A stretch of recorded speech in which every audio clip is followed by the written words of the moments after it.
Olá, hoje vamos falar de uma sobremesa que não pode faltar na mesa de muita gente. Iguaria que virou uma das paixões nacionais. Desde menus mais refinados ao boteco dos amigos, ela figura na lista das mais pedidas sem distinção de classe social. E você gosta de pudim? Então fique ligado. Eu sou Léo Deméter e este é mais um Câmara Entrevista. O bate-papo de hoje é sobre as histórias que rodeiam o preparo de uma receita passada de geração em geração e que, aqui em Extrema, virou protagonista de uma história que hoje é sucesso, mas começou lá atrás, numa vendinha na zona rural, até se tornar um restaurante de referência internacional, sem perder a essência da mesa mineira. Hoje a gente recebe o representante de uma das famílias mais tradicionais de Extrema para contar um pouco dos 133 anos do armazém mantido pelos Bertolotti, desde a chegada da família vinda da Itália em 1889. Aos 41 anos, formado em farmácia pela Universidade São Francisco de Bragança Paulista, ele representa a quinta geração da família que transformou o cenário gastronômico do município. Servir para ele, abre aspas, é gesto de amor, fecha aspas. A conversa de hoje é com o Jair Bertolotti. Seja bem-vindo, Jair, tudo bem? Obrigado, Léo, tudo bem. Bem, a gente vai começar falando de história.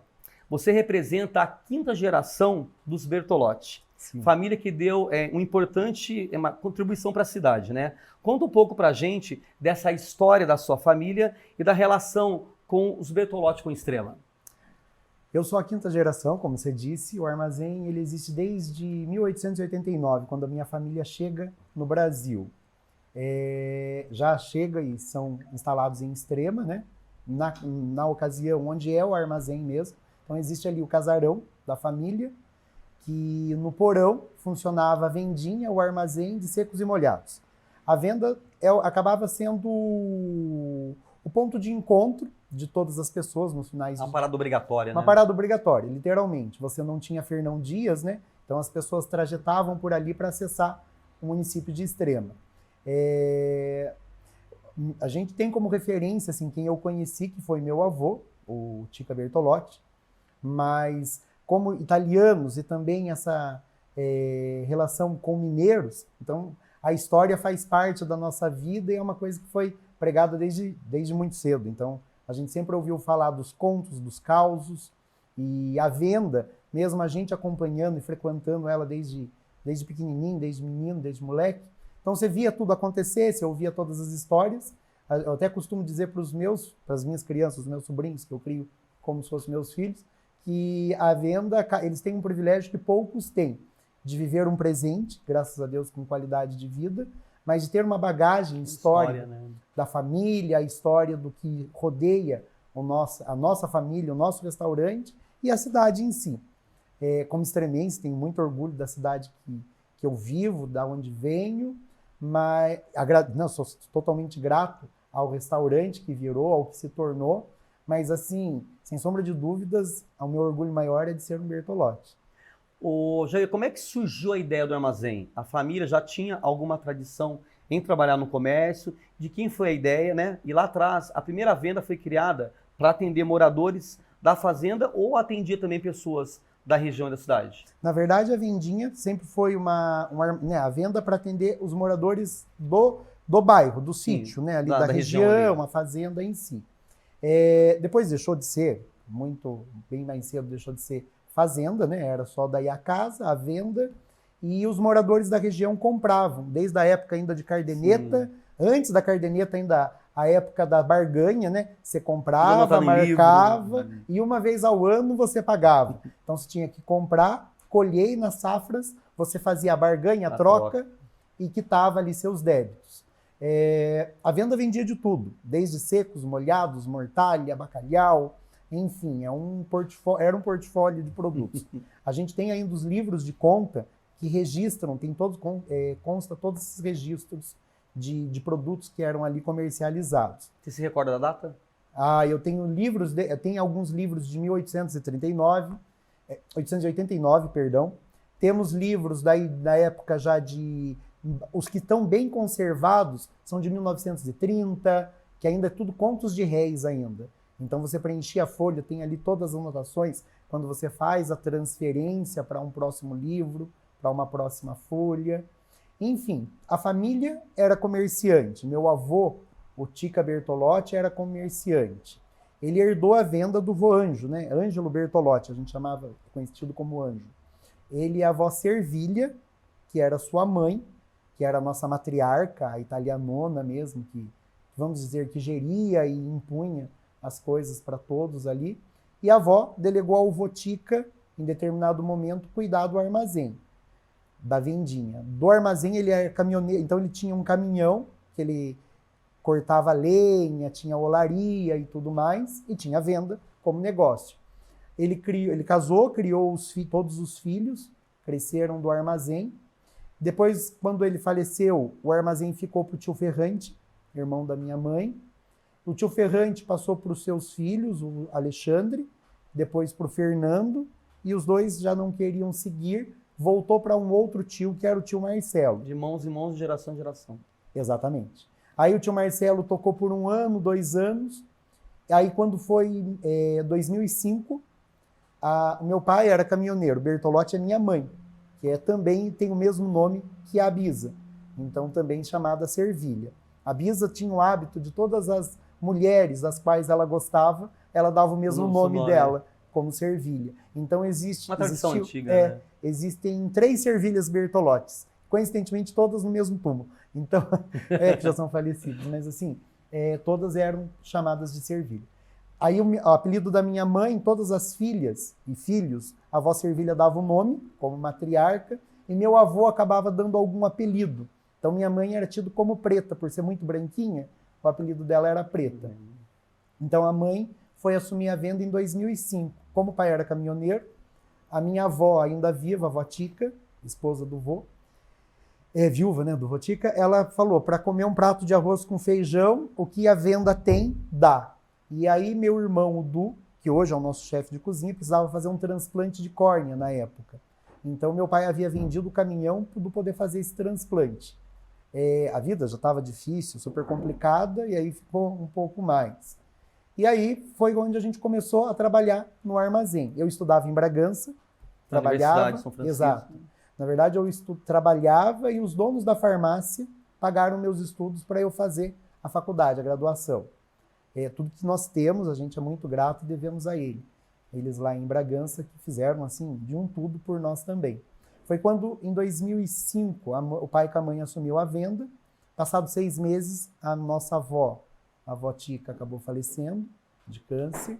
E mais 6 meses depois, a gente veio a perder nossa mãe num acidente. E aí a gente passou a cuidar do armazém para ela. O orgulho da minha mãe era o armazém. Ela tinha aquilo como algo, assim, intocável, sabe? Eu acho que foi a maneira que ela viu... A menina dos olhos de ouro da família. Eu acho que, assim, a forma que ela encontrou de reunir a família, de unir os filhos, de trabalhar no mesmo lugar, e, assim, um aconchego, talvez. Foi, assim, eu não sei se isso é premeditado ou não, né? Como diz Deus, escreve certo por linhas tortas. Exatamente.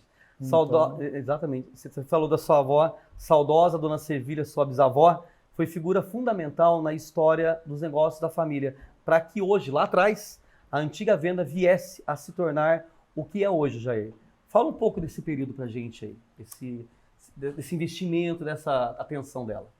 Olha, a avó Servilha, como uma matriarca, sempre... As pessoas mais antigas são sempre pessoas muito sábias, né? Muito sábias.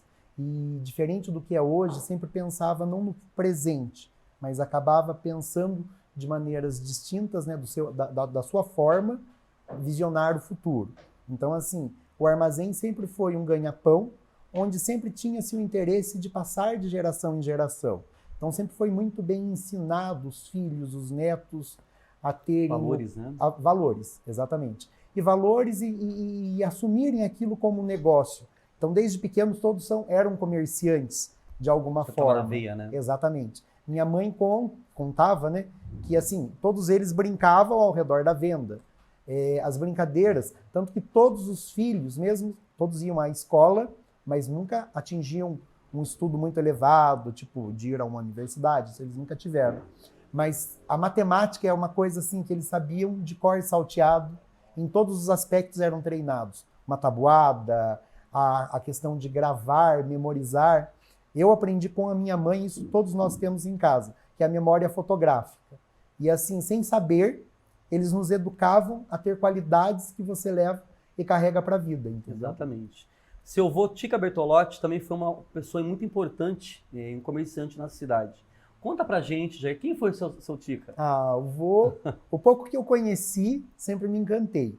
Um homem, assim, extremamente enérgico como um bom italiano, mas extremamente correto. Correto, né? É correto. Então, assim, sempre preconizou o que é combinado, o horário é horário. O que é firmado, é firmado. O que é firmado, é firmado. O famoso fio do bigode. Isso. Ele foi vereador, numa época que política não se tinha salário. Você fazia política por política, por paixão. Então, assim, é uma pessoa que eu tenho como um espelho de tudo. E uma pessoa que herdou da avó Servilha, né, da Bisa, esse caráter de família, de humanidade, de humanização, sabe? União, né? União, que é típico também, acho que vem um pouco daí da origem italiana. Vocês mantêm isso muito vivo, mas né? isso é muito importante, muito, muito. E o Votica, graças a Deus, ele nos ensinou os filhos, todos a terem essa percepção, esse cuidado. Tanto dos filhos, hoje já é falecida a minha mãe, é falecida a tia Bill e é falecida a tia Cuica, que é a filha até mais velha. É admirável, por exemplo, na casa a tia Cuica, ela tem 10 filhos e todos são unidos. É louvável de ver, sabe? E isso vem desse conceito de criação. E todos os demais são assim. Eu tenho um tio que também já é falecido, o tio Cássio, que era, tanto fisicamente como de coração, uma réplica do Votica também. Foi uma das pessoas que eu tenho assim como segundo pai. Porque ele foi uma das pessoas que mais vibravam quando a gente foi para o armazém, sabe? Ele fazia gosto e questão. Eu lembro que na venda, no início, a gente tinha a parte de baixo, que ainda existe, mas a casa dele não era dividida com muro. Então, quando tinha havia no início 4 mesinhas. Ele ia pelo murão e olhava as 4 mesinhas cheias, ele batia palma. Hoje, porque meu pai também se chama Jair, hoje o Jair ganha dinheiro, olha que beleza, a venda tá cheia. Então, assim, é uma coisa que a gente festejava. Isso ele ensinou. E a filha tem a mesma concepção, o mesmo conceito de manter, de preservar por essa união e por essa vibração pelo outro, entendeu? Ô Jair, outro momento importante foi em 2005, quando a sua mãe assumiu a administração dos negócios ao lado do seu pai e do seu irmão Eduardo. Como é que foi essa fase? Foi um período que, assim, nossa vida estava começando a se encaixar. Eu estava na faculdade, então, assim, ali eu conseguia me manter. Eles estavam pagando meus estudos, então estava dando para eu me virar. Me ajudava, né? Não pagava 100%, mas já me ajudava em muita coisa. Como o pai tinha vendido o caminhão, a gente estava passando um momento meio complicado, mas o Du vinha se recuperando do transplante. As coisas estavam começando a se encaixar. E quando eles foram para a venda, a mãe foi assumir a venda, parece que tudo na nossa vida começou a se transformar. Estava da mão da mãe. Então, assim, eu lembro que a gente vendia, as crianças, os meus sobrinhos falavam, um dia chegaram todos felizes em casa. Gente, entrou uma nota de R$50 na venda. Então, assim, era muito dinheiro, entendeu? Só que eram os R$50 que representava 500. Era um dinheiro que tudo fazia, sabe? E todo dia você tinha algo em mãos, e todo dia você estava reunido até com os clientes que iam. As mesmas pessoas, mas que chegavam ali, conversavam, era um passatempo, era uma terapia. Eu tenho um tio que já é falecido, que era o tio mais velho da família, que ainda era vivo na época, que era o tiozinho, que ele dizia que a sorte do pai e com a mãe estava na venda, que a gente assumindo a venda, a nossa vida transformaria. E acho que assim, transformou. Vocês participaram de vários eventos gastronômicos e culturais. Já ganharam, né, inúmeros prêmios em festivais, rendendo fama e reconhecimento ao trabalho de vocês. Conta como é que é participar em eventos tão importantes e como vocês se organizam para conciliar cozinha, que não para, com essas agendas. Léo, para a gente poder falar um pouco disso, a gente acaba voltando um pouquinho lá atrás. Quando a gente pega o armazém, começa com ele, a gente tem aí um momento meio complicadinho, que foi a perca da nossa mãe, e que, assim, girou nossa vida totalmente. E a gente enxerga o primeiro momento, quando a gente fala de festival, foi em 2008. Quando, assim, a gente servia ali torresmo, algumas comidinhas, e a gente foi procurado pela prefeitura do município para participar de um festival de comida de boteco. Que eu acho que até na época você fazia parte também. E a gente foi, assim, de imediato, falou, nossa, que legal. E quando a gente assumiu o compromisso de ir, para mim, eu acabei olhando por números. Eu falei, nossa, eu estava devendo algumas coisinhas, porque eu ia me formar ainda. Falei, se eu for, são alguns dias de festa, então talvez nos 5 dias de festa, né, era 4 dias de festa, eu consigo ganhar o dinheiro que dá para pagar a primeira parcelamento lá da faculdade e tá tudo certo. Isso era janeiro de 2008, que ia combinar com um feriado da cidade de São Paulo. Dia 25 de janeiro. Exatamente.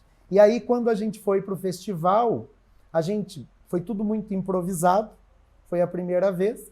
Quem vai, quem fica, e aí vem de novo o que é o conceito. A família inteira se mobilizou.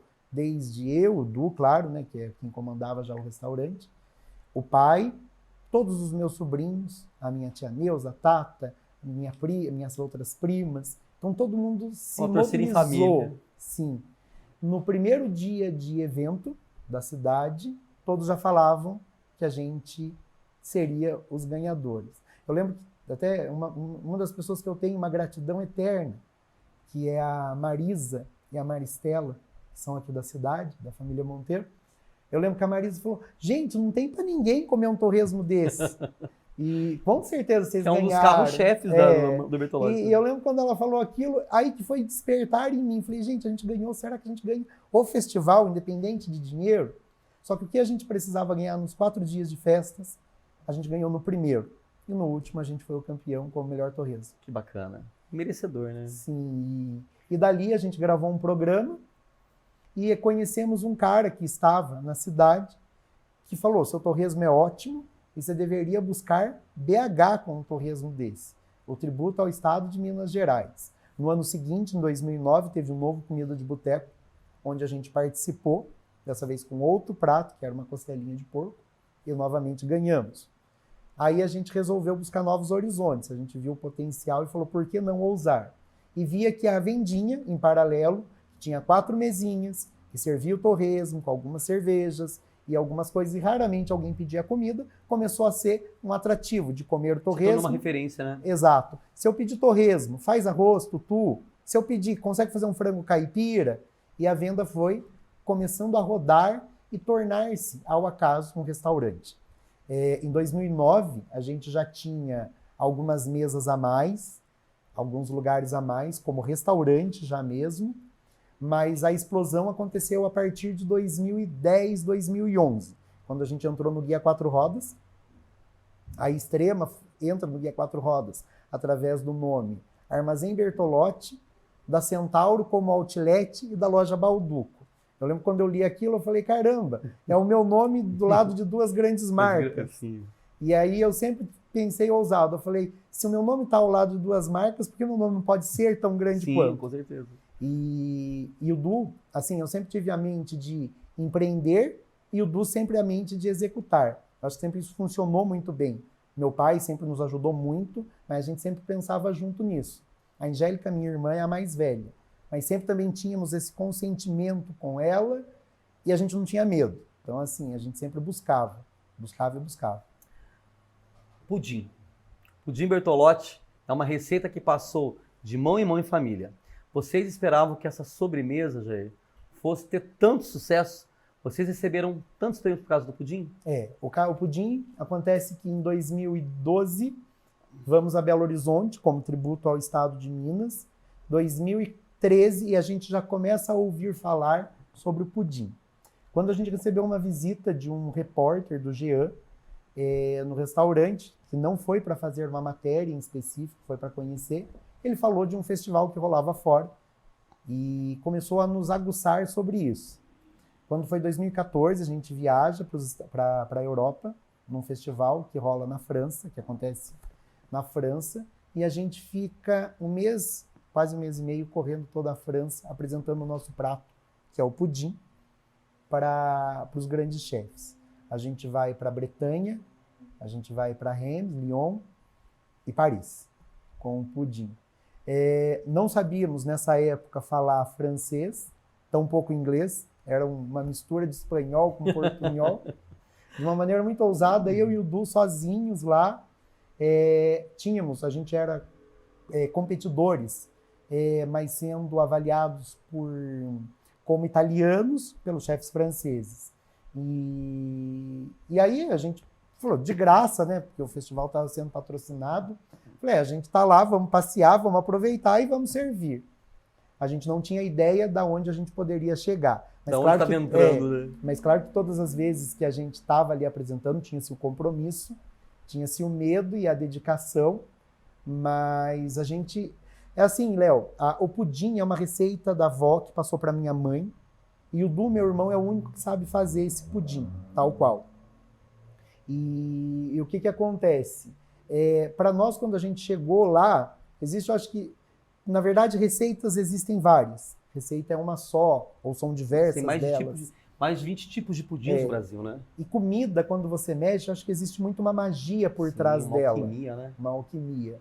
E eu posso te dizer que o pudim, sem sombra de dúvidas, é algo assim muito além do que a gente possa imaginar. O pudim, quando a gente foi, assim, volta um pouco a nossa história, porque a mãe toda a vida quis que a gente estudasse, que a gente tivesse uma qualidade de vida melhor. E ela sempre dizia que estudássemos e desse uma vida melhor para ela com meu pai. Porque o pai era caminhoneiro, a gente sempre passava por muitas dificuldades. Como o armazém sempre existiu, mesmo sendo do vô, depois do tio e tudo mais, mesmo antes da gente assumir, então fome a gente nunca passou, Deus me livre. Mas assim, as necessidades, os apuros de vida, a gente sempre conviveu com eles, né? Então assim, eu sou o primeiro a conseguir estudar, entrar numa universidade graças aos meus ex-patrões. Mas o pudim transformou a vida de todo mundo. Então assim, sendo uma receita da mãe e um compromisso que a gente sempre falava para ela, falava, mãe, eu vou crescer, vou estudar, eu vou dar uma vida melhor para a senhora, até dizer que ia ser médico. Ela falava, então seja médico, leva a mãe viajar. A gente assistia até muita novela com ela, até hoje a gente gosta muito de novela, e a gente via as novelas do Manuel Carlos e falava, mãe, a senhora quer ir lá? E ela dizia, quero, leva a mãe lá. Vocês foram muito unidos, né? Sempre foram muito unidos. Sim, né? E coincidentemente, ou não, assim, os lugares que a gente via na novela são lugares que hoje o pudim é aclamado. E quando a gente foi passando nas eliminatórias do pudim, isso na França, chega um momento que você tem que começar a contar a história gourmet do prato. A gente não falando o idioma francês, né, e tudo mais. Aí tinha um italiano que se prontificou a nos ajudar, e ele falava bem português, que já tinha sido casado com uma brasileira. E ele falou, agora você tem que contar a história gourmet do prato. E não tinha nada de gourmet, era uma receita da mãe. Ele falou, então conta isso. E a gente contava sempre a verdade. Que o pudim era uma promessa, era a promessa que a gente tinha em vida com ela. Que a gente sempre prometeu levar ela a conhecer o mundo. E o pudim era uma maneira de levar ela para lá. Depois que ganhamos esse prêmio, eu ganhei uma bolsa de estudos. E aí a vida nossa mudou totalmente. Bonito. Jair, vocês também ficaram nacionalmente conhecidos por conta do torresmo e da costelinha de porco. São pratos tradicionais da cozinha mineira que também ajudaram a contar, a relembrar histórias. Conta pra gente como é que é feita a escolha dos pratos que entram nos cardápios e se vocês continuam a renovar os cardápios.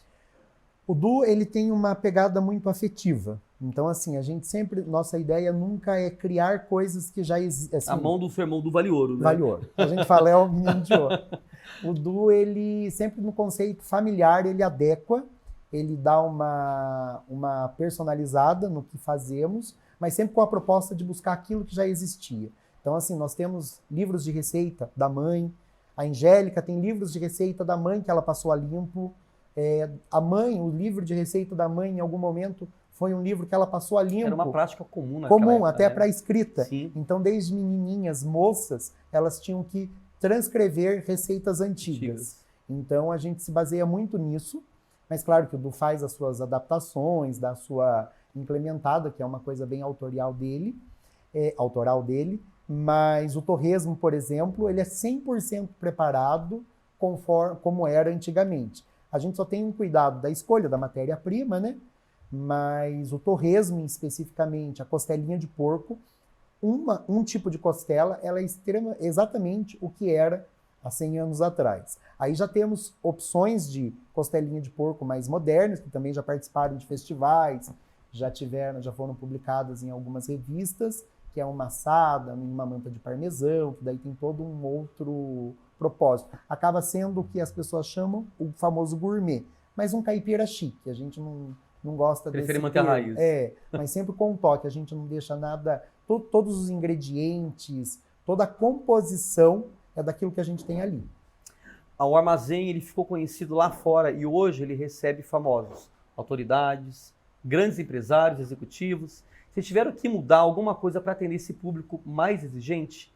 O que a comida mineira tem como atrativo para as pessoas que procuram tanto, Jair?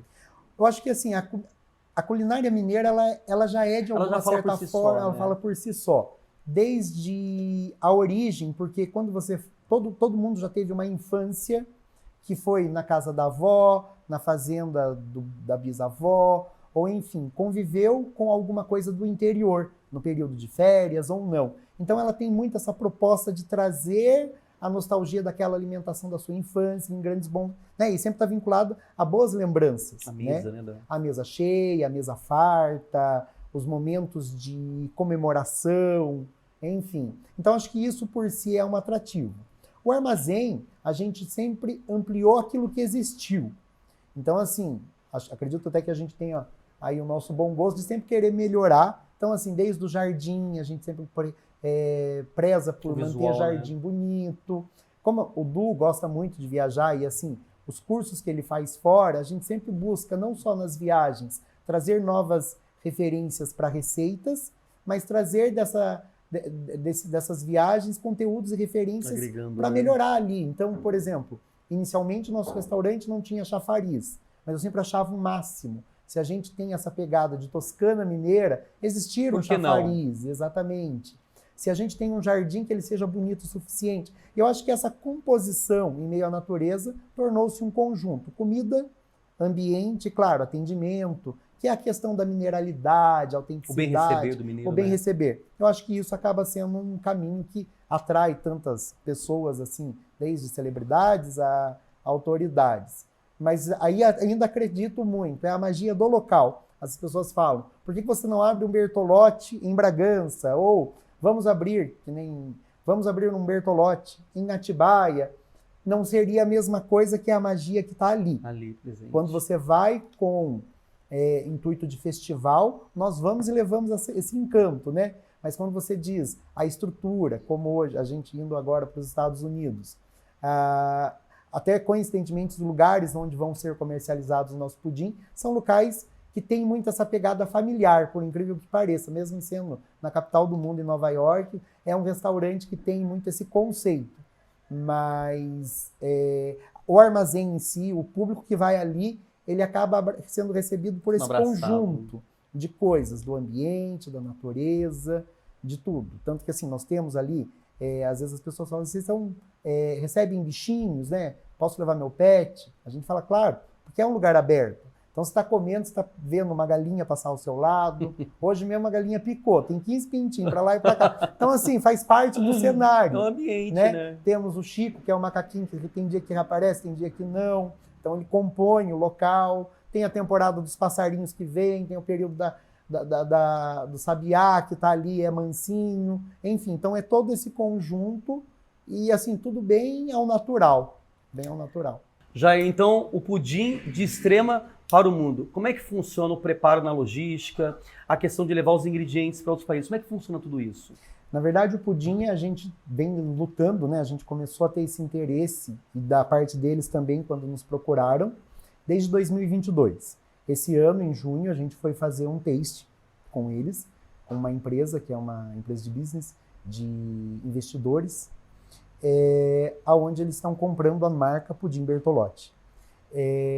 Nesse processo, a gente tem lá fornecedores qualificados, onde em New Jersey eles têm produtores que têm o açúcar de cana, que daí isso é universal, Sim. né? O único cuidado, por exemplo, na Europa é açúcar de beterraba ou de outros derivados. São ingredientes de alta qualidade necessários para o produto. Então, no nosso caso, o açúcar tem que ser de cana. Então, mas isso daí é fácil acesso lá. Aí temos uma importadora lá, que consegue atender a gente em questão do leite condensado, que a gente usa uma quantidade inferior, porque o Duque dá o ponto e aumenta essa quantia. E a questão dos ovos, do leite, aí em New Jersey a gente tem todos eles qualificados para nos atender. Né? Exatamente. Então a matéria-prima, elas são oferecidas lá. Hoje o processo é o qual? O Du, a gente nesse taste daqui para frente, o Du tem uma sazonalidade no Brasil e lá. Então ele fica uma temporada aqui, estoca pudim, para atender o Armazém Bertolotti, e uma outra temporada que ele fica lá, para estocar o pudim lá, para ser atendido nas redes credenciadas a essa empresa que coordena uma rede de restaurantes. Então, de início, vão ficar um processo, é um processo de 6 meses, até a nossa receita estar homologada, e a gente está tendo que abrir uma empresa lá. Depois disso, a gente passa a produzir em escala, e eles depois passam com efeito de confidencialidade, a receita é vendida para eles e eles produzem e fazem lá. A gente só vai comercialização. Fazer a comercialização, exatamente. A gente só faz o acompanhamento. Então, nos próximos 6 meses, o Du fica indo e vindo. Aí, depois disso, é totalmente por conta deles. É um contrato por 10 anos, onde eles lançam um novo conceito de sobremesa, que o que eles têm mais próximo seria um flan, que não é pudim. Então, é um novo conceito de sobremesa que ela é intitulada como Pudim Bertolotti. Tem algum momento que marcou você ao longo da trajetória dos Bertolotti, em especial do Armazém, Jair? Eu acho que você diz no nosso local ali mesmo. Isso. Olha, Léo, eu acho que todo dia é uma vitória, algo muito marcante para nós. Sempre. Mas a gente nunca esquece do primeiro dia, da primeira vez que a gente tem aquilo como um evento, que a gente resolveu fazer um porco no rolete, e que foi assim, a gente falou, a gente vende torresmo, quem sabe vem bastante gente. E de repente aquilo tinha gente, assim, saindo pelas portas, e aí eu acho que foi assim, o primeiro auge. Um segundo momento que foi muito importante para nós, quando a gente foi procurado por um clube de moto, e a gente achava que viriam algumas motos, assim, a gente estava preparado para isso, mas foi o primeiro encontro de motos, tanto que a gente hoje, no slogan da nossa camiseta, a gente mantém isso que chama-se Rota do Sabor, por conta das parcerias e contratos que firmamos daí com os motoclubes, né, da Harley, da BMW, mas o específico esse da Harley foi uma coisa assim que também marcou bastante, muito, né? Sim. Bem, a gente está chegando ao final do nosso bate-papo aqui, mas antes, Jair, eu gostaria de saber a sua opinião sobre a importância da cultura gastronômica para a família, já que são tantas histórias. Olha, eu não digo só para minha família, mas eu digo de forma geral. Toda atividade ela tem um fundo cultural, e esse fundo cultural ela pode te transformar em todos os sentidos. Falando na nossa área mesmo, a questão de gastronomia é uma área muito ampla. Ela exige muito conhecimento, não é uma simples mistura de arroz e feijão. E para a família, no meu caso, eu posso dar como exemplo, a gastronomia mudou e transformou nossa vida. Meu pai de caminhoneiro, eu de farmacêutico, o Du, que até então ainda era um cozinheiro nato, que tinha seu dom, que tinha seu talento, e que depois aprimorou, mas foi no restaurante que a gente conseguiu, colocando esse conceito em prática, conseguiu transformar não só a nossa vida, mas de todos nós ali. Hoje eu falo para você das futuras gerações que temos. Do restaurante eu tenho um que é administrador, que saiu do restaurante, que é o Lucas. Eu tenho o Luiz Paulo, que é engenheiro. Eu tenho a Isabela, que é médica. Então, assim, eu acho que isso responde muito o poder da transformação de tudo isso que ele pode trazer. Então é isso. Conversamos com o empresário Jair Bertolotti. Jair, muito obrigado pela sua presença conosco aqui no Câmara Entrevista. A gente que agradece, viu? Imensamente. E obrigado também a você que ficou com a gente em mais um programa. Até o próximo Câmara Entrevista. Um abraço. Tchau.